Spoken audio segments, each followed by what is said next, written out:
Following on from the last clip about the forestry industry and their trees, I wanted to speak some more about the spruce.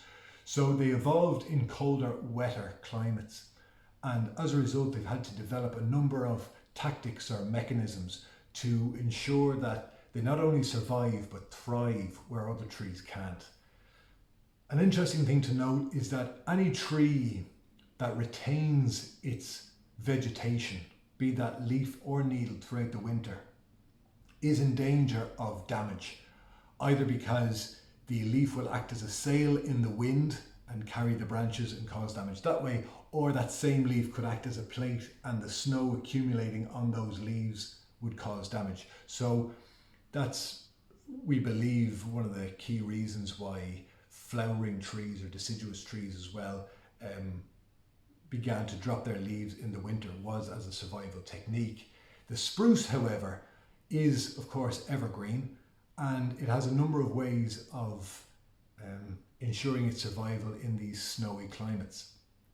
It has the very straight trunk that we mentioned the last day. It has an antifreeze in its needles, and also a very cool fact is that the branches will actually move according to the seasons. So in the summer it's out to ensure maximum exposure of its leaves to the sun for photosynthesis, and then in the winter it will drop these a few degrees, just to, like a pitched roof, to allow the snow to run off, just to assist with that so that the snow isn't accumulating on it. And as a result of the density of the needles and this pitched roof technique, the center of a spruce in by the trunk is always extremily dry. They evolved, as I said, in colder and wetter climates, and while they like a lot of water, they don't like to sit in water. Not like a willow. A willow will sit in water all day, happy out. The spruce, though, doesn't like wet feet. It will develop root rot. So it's always driving, because there was plenty of water, they're always driving all the water away from itself.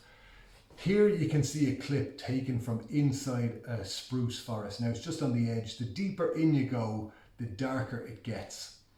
And because of the density and the closeness of the trunks to each other, it's extremely dry as well. You just have these little streams running down through it.